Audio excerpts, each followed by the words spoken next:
Student, تو فتح خیبر کے part number 2 کا آغاز کیا جاتا ہے قلعہ کموز کی فتح۔ اب خیبر کا جو سب سے بلند ترین، مضبوط ترین اور اہم ترین قلعہ تھا وہ کموز تھا، اور یہ ایک پہاڑی پر بہت حفاظت کے ساتھ بنا ہوا تھا، نہایت ہی محفوظ جگہ پر تھا۔ یہودیوں نے اس کی حفاظت کے لیے بہت سی فوجوں کو ہائر کیا ہوا تھا۔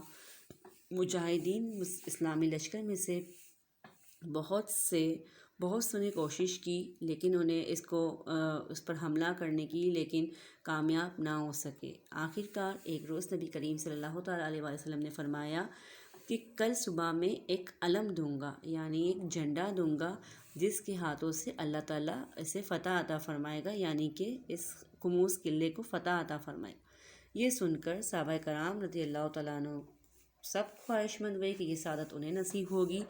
جب صبح ہوئی تو صحابہ کرام رضی اللہ تعالیٰ عنہ سب موجود تھے، اور نبی کریم صلی اللہ تعالیٰ علیہ وآلہ وسلم نے حضرت علی کو طلب کیا۔ حضرت علی رضی اللہ تعالیٰ عنہ کو ان دنوں جو ہے وہ آنکھوں میں شدید تکلیف تھی، یعنی آپ کو آشوب چشم ہوا تھا، آنکھوں میں درد تھا، لہٰذا نبی کریم صلی اللہ تعالیٰ علیہ وآلہ وسلم نے آپ کو بلایا اور اپنا لعاب دہن، یعنی لعاب کہتے ہیں تھوک، لعاب دہن حضرت علی رضی اللہ تعالیٰ عنہ کی آنکھوں پہ لگایا، اور وہ ایسے شفایاب ہو گئے۔ کیا بات ہے میرے پیارے نبی صلی اللہ تعالیٰ علیہ وسلم کے معجزے کی کہ حضرت علی رضی اللہ تعالیٰ عنہ ایسے شفایاب ہو گیا کہ جیسے انہیں کبھی آنکھوں میں تکلیف ہی نہیں تھی، لہٰذا ان کی آنکھیں پہلے سے بھی زیادہ روشن اور اچھی ہو گئیں۔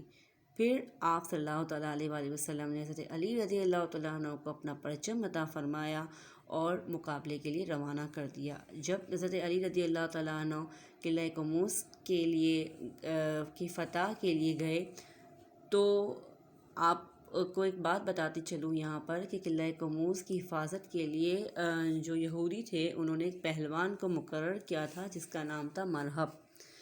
تو سب اس کو اپنی طاقت پر بہت فخر تھا۔ جب حضرت علی رضی اللہ تعالیٰ عنہ قلعے کو فتح کرنے کے لیے گئے تو مرہب کا بھائی آگے آیا، اور حضرت علی رضی اللہ تعالیٰ عنہ نے اس پر حملہ آور ہوئے اور اسے جلدی قتل کر دیا۔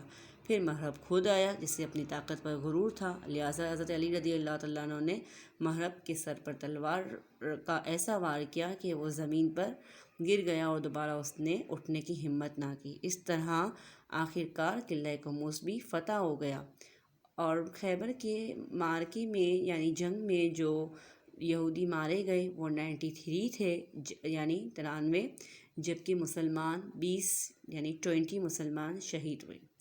اب اس جنگ کے نتائج کیا ہوئے؟ اس جنگ کے نتائج یہ ہوئے، سامنے آئے کہ فتح خیبر کے بعد یہودیوں کا جو زور ہے وہ ٹوٹ گیا، پہلی بات۔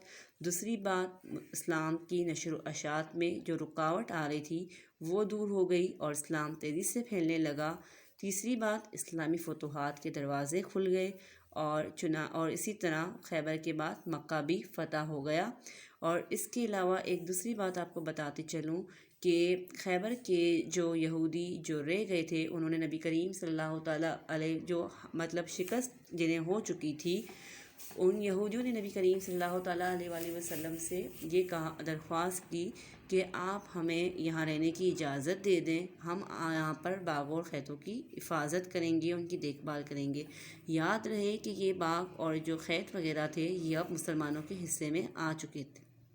نبی کریم صلی اللہ تعالیٰ علیہ وآلہ وسلم نے ان کی اس درخواست کو منظور کیا، اور اس کے ساتھ ساتھ یہ بھی کہا کہ اب ان کھیتوں اور ان درختوں اور ان باغوں وغیرہ سے جو بھی آمدنی آئے گی اس کا آدھا حصہ کیا جائے گا، ایک حصہ جو اس میں سے یہودیوں کو بھی دیا جائے گا۔ نبی کریم صلی اللہ تعالیٰ علیہ وسلم جب بھی فصل کی کٹائی ہوتی تو عبداللہ بن رواحہ کو بیچتے اور وہ پیداوار کو 2 حصوں میں تقسیم کرتے، اور اور نبی کریم صلی اللہ تعالیٰ علیہ وسلم یہودیوں کو یہ اجازت دیتے کہ وہ جو مرضی چاہے حصہ لے لیں، ایک حصہ وہ لے لیں۔ لہٰذا یہ بات یہودیوں کو اتنی اچھی لگی، ان کے دلوں نے اس بات کا اعتراف کیا کہ زمین اور آسمان ایسے ہی یعنی حضرت حضور صلی اللہ علیہ وسلم کا عدل و انصاف انہیں اتنا پسند آیا کہ انہوں نے اس بات کا بھی اعتراف کیا کہ زمین اور آسمان ایسے ہی عدل پر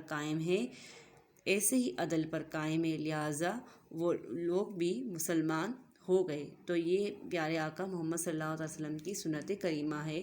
کہ آپ دشمنوں سے بھی نرم رویہ اختیار کرتے تاکہ دشمن بھی اسلام لے آئے اور دوست بن جائے۔ لہٰذا ہمیں بھی چاہیے کہ ہم دین اسلام کو انتہائی شفقت اور مہذبانہ طریقے سے آگے پھیلائیں۔ اللہ حافظ، اپنا خیال رکھیے گا۔